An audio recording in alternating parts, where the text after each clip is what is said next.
ಕರ್ನಾಟಕದ ಸಾಂಸ್ಕೃತಿಕ ರಾಜಧಾನಿಯಾಗಿ ಹೆಸರಾಗಿರುವ ನಗರ ಚಿತ್ರಕಲೆ, ನೃತ್ಯ, ಸಂಗೀತ ಮತ್ತು ಸಿನಿಮಾ ಕ್ಷೇತ್ರದಲ್ಲಿ ಅಸಂಖ್ಯಾತ ಪ್ರತಿಭೆಗಳನ್ನು ರೂಪಿಸಿದೆ.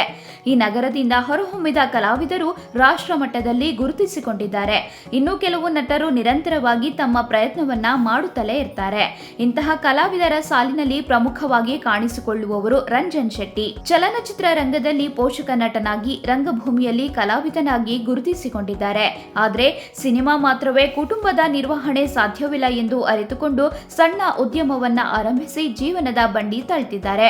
ಈ ಕುರಿತ ಒಂದು ವರದಿ ಇಲ್ಲಿದೆ ನೋಡಿ.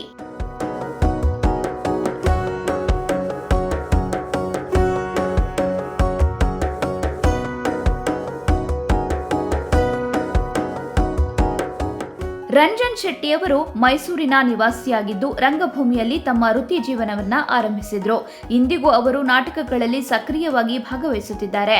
ತಮ್ಮ ನಟನಾ ಕೌಶಲವನ್ನ ವೇದಿಕೆಯ ಮೇಲೆ ಪ್ರದರ್ಶಿಸುತ್ತಾ ಪ್ರೇಕ್ಷಕರ ಮನ ಗೆದ್ದಿದ್ದಾರೆ.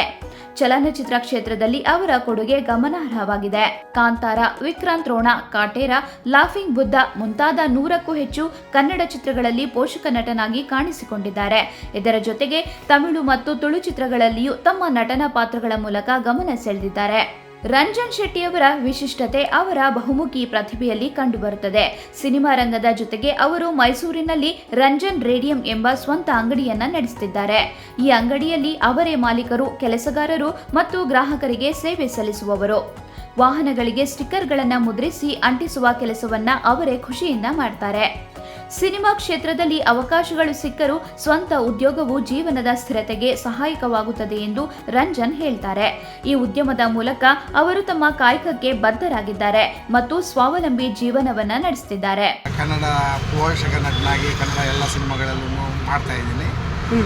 ಈಗ ಪ್ರೆಸೆಂಟ್ ನಾನು ಕಾಂತಾರ ಅನ್ನೋ ಒಂದು ದೊಡ್ಡ ಪ್ಯಾನ್ ಇಂಡಿಯಾ ಸಿನಿಮಾದಲ್ಲಿ ಒಂದು ಮೇಜರ್ ಕ್ಯಾರೆಕ್ಟರಲ್ಲಿ ಮಾಡ್ತಾ ಇದ್ದೀನಿ. ಅಕ್ಟೋಬರ್ 2ಕ್ಕೆ ಅದು ಬಂದಾಗ ನಾನು ಮುಂದೆ ಕಾಣಿಸ್ಕೊಳ್ತೀನಿ. ಹಾಗೆ ನೆಕ್ಸ್ಟ್ ಇರೋ ಪ್ರಾಜೆಕ್ಟ್ BRB ಅಂದರೆ ಬಿಲ್ಲರಂಗ ಭಾಷಾ, ಅದು ಒಂದು ಒಳ್ಳೆಯ ಪಾತ್ರ ನನಗೋಸ್ಕರ ಇದೆ. ಅದನ್ನು ನೀವು ನೋಡ್ಬೋದು. ಸುಮಾರು ಒಂದು 100ರಿಂದ 120 ಕನ್ನಡ ಸಿನಿಮಾಗಳಲ್ಲಿ ಆ್ಯಕ್ಟ್ ಮಾಡಿದ್ದೆ. ಅದ್ರ ಜೊತೆಗೆ 1-2 ತೆಲುಗು, ಆಮೇಲೆ ತಮಿಳು ಆಮೇಲೆ ಈಗ ಪ್ರೆಸೆಂಟ್ ತುಳು ಪಿಕ್ಚರಲ್ಲಿ ನಾನು ಆ್ಯಕ್ಟ್ ಮಾಡ್ತಾ ಇದ್ದೀನಿ.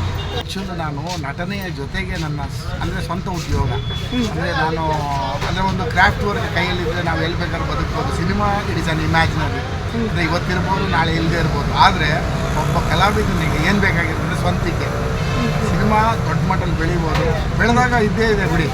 ಆದರೆ ನನ್ನ ಬದುಕಿಗೆ ನಾನು ಏನು ಮಾಡ್ಕೋಬೇಕಾದ್ರೆ ನಾನು ಒಂದು ಸ್ವಂತ ಉದ್ಯೋಗ ಮಾಡಬೇಕು. ಅದಕ್ಕೋಸ್ಕರ ನಾನು ಮುಂಚಿನ ನಾನು ಡಿಪ್ಲೊಮಾ ಮೆಕ್ಯಾನಿಕಲ್ ಮಾಡಿ ಫ್ಯಾಕ್ಟ್ರಿ ಜೇವರಿಂಗ್ ಅಂತ ಇತ್ತು. ಅದು ಲಾಕೌಟ್ ಆದ ನಂತರ ನಾನು ಟಿ ಶರ್ಟ್ ಮೇಲೆಲ್ಲ ಸ್ಪೋರ್ಟ್ಸ್ ಬನಿಯನ್ ಮೇಲೆಲ್ಲ ಬರಿತಾ ಇದ್ದೆ.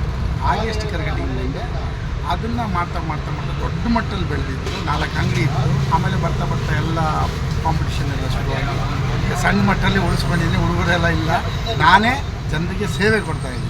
ರಂಜನ್ ಶೆಟ್ಟಿಯವರ ಕಥೆಯು ಇಂದಿನ ಹಲವು ಯುವಕರಿಗೆ ಉದಾಹರಣೆಯಾಗಿದ್ದು, ಕಲೆಯೊಂದಿಗೆ ಜೀವನ ನಿರ್ವಹಣೆಯ ಕೌಶಲ್ಯವು ಸಮತೋಲನ ಸಾಗಬೇಕು ಎಂದು ತಿಳಿಸಿಕೊಟ್ಟು ಸ್ಫೂರ್ತಿಯಾಗಿದ್ದಾರೆ. ತಮ್ಮ ಪ್ರತಿಭೆಯನ್ನ ಬೆಳೆಸಿಕೊಂಡು ಸ್ವಂತ ಕಾಯಕಕ್ಕೆ ಮನ್ನಣೆ ನೀಡುವ ಅವರ ಜೀವನ ಶೈಲಿಯು ಎಲ್ಲರಿಗೂ ಮಾದರಿಯಾಗಿದೆ.